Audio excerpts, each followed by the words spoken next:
Madame, Monsieur, bonsoir et bienvenue sur Iwachu Web TV. Le fait du jour de ce 3 mai 2017 sera consacré à un dossier sur la célébration de la Journée mondiale de la liberté de la presse. Une journée qui arrive au Burundi alors que certains médias restent toujours fermés. Et nous débutons ce dossier avec la présentation aujourd'hui matin par le Conseil national de la communication CNC du rapport annuel pour l'exercice 2016. Un rapport plutôt qui a relevé ce que cet organe de régulation qualifie de violation des textes régissant la presse, notamment les journalistes qui travaillent sans carte de presse. Le président du CNC, Kalenga Ramadani, qui a présenté ce rapport, a également demandé que les responsabilités soient établies dans le cas de la disparition de notre collègue Jean Bigirimana. Le point avec Sheila Irambon. Dans son rapport annuel pour l'exercice 2016, le Conseil national de la communication estime que la situation a évolué positivement par rapport à 2015. D'après cet organe de régulation, le paysage médiatique burundais s'est beaucoup enrichi au cours de l'année 2016 avec l'augmentation significative du nombre d'organes de presse audiovisuels. Au cours de sa présentation, le président du CNC, Kalenga Ramadani, est tout de même revenu sur les cas des professionnels des médias burundais qui travaillent sans carte de presse. Une situation considérée par ce conseil comme la violation la plus flagrante des textes régissant la presse au Burundi. Pour exercer son métier, le journaliste et technicien de l'information doit obtenir auprès du Conseil national de la communication une carte de presse dont la durée de validité est de 2 ans renouvelable. Au regard de cette disposition, Excellences, Mesdames et Messieurs, tous les journalistes et techniciens de presse œuvrant au Burundi sont en violation flagrante de la loi car ils exercent leur métier sans carte de presse. Cela résulte évidemment de lacunes du texte organique du CNC, c'est-à-dire la loi numéro 1/03 du 24 janvier 2013, alors que cette loi n'est pas toujours encore initiée et promulguée par l'État du Burundi. Le rapport annuel du CNC pointe du doigt les pouvoirs publics dans des cas d'incarcération des journalistes en violation des textes réglementaires qui garantissent leurs droits. L'article 11 de la loi régissant la presse au Burundi, qui reconnaît à tout journaliste œuvrant sur le territoire national le droit à la sécurité de sa personne et de son matériel. À cet égard, le CNC a constaté quelques cas de violation de cette règle, dont les plus marquants au cours de l'année 2016 sont les suivants. Les journalistes J. Ndaïsenga de la radio Bonesha FM et Bahati Jackson du journal Iwachu ont été incarcérés sans base juridique.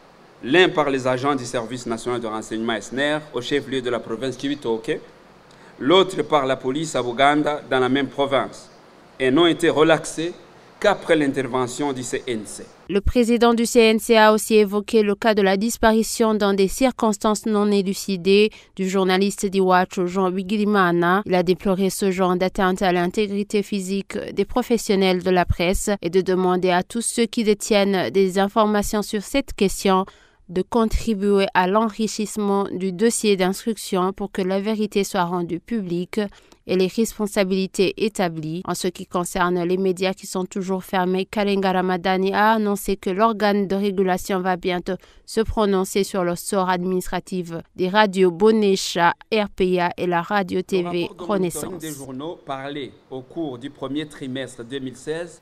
Et dans l'après-midi, la Maison de la Presse a organisé des activités dans le cadre de cette journée de la liberté de la presse.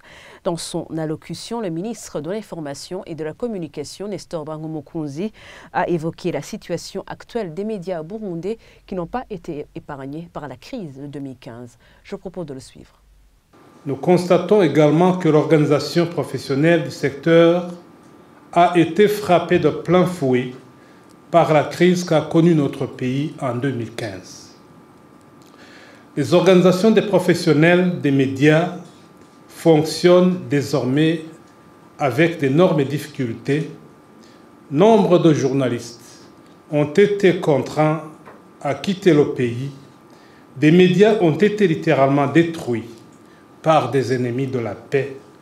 Certains médias ont toujours sont toujours fermées, etc.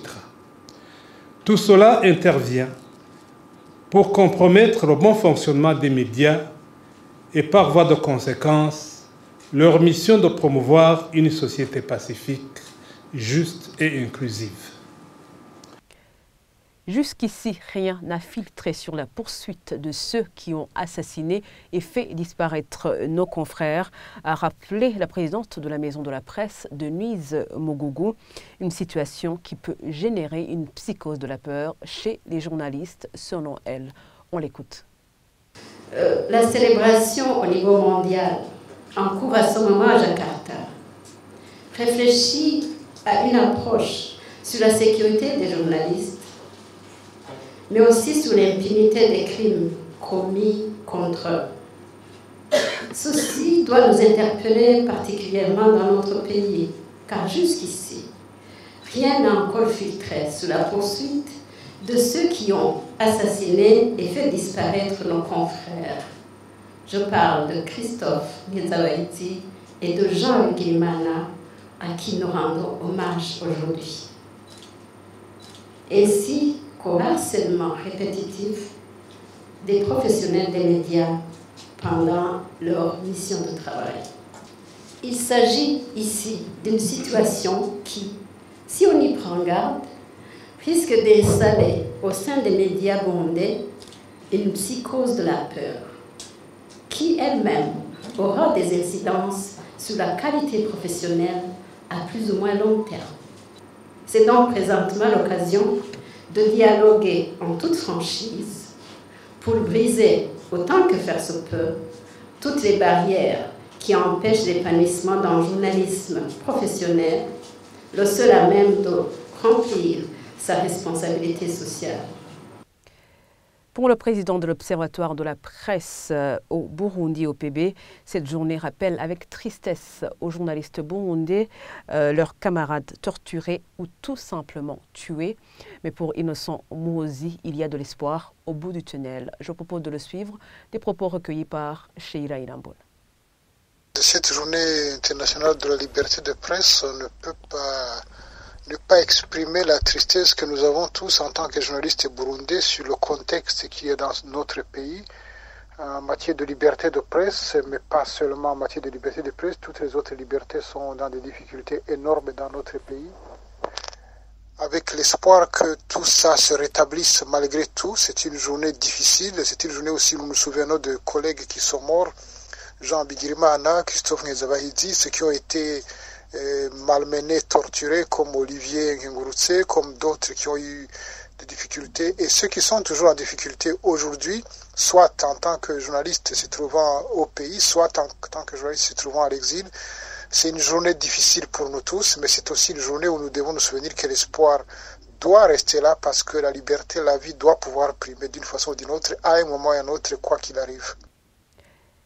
Et clôturons ce dossier sur la journée mondiale de la liberté de la presse par cet appel lancé par le président de la Commission nationale indépendante des droits de l'homme, CNIDH, Jean-Baptiste Balibonekeza, au gouvernement et aux professionnels des médias burundais. On l'écoute. L'État doit continuer à tout mettre en œuvre pour continuer à assainir le climat. Parce que l'État a la responsabilité de la sécurité de tout le monde, y compris les journalistes.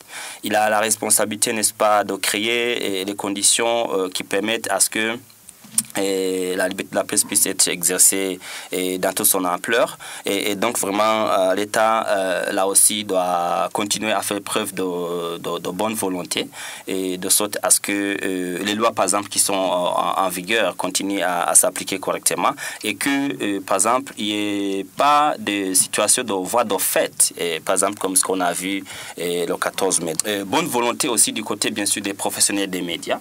Je pense qu'il faut beaucoup de travail de professionnalisation au regard de la situation qu'on a vue et de ce qu'on continue de voir. Ça, c'est des choses, je pense qu'il faut vraiment qu'au niveau des professionnels des médias, les gens regardent quelles sont n'est-ce pas, les choses qui aident à la presse de garder son indépendance aussi par rapport aux différentes interférences politiques qui ne peuvent pas manquer.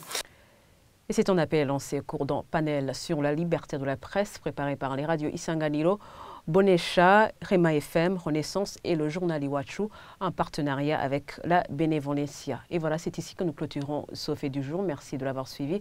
Je rappelle qu'il était consacré à un dossier sur la célébration de la Journée mondiale de la liberté et de la presse.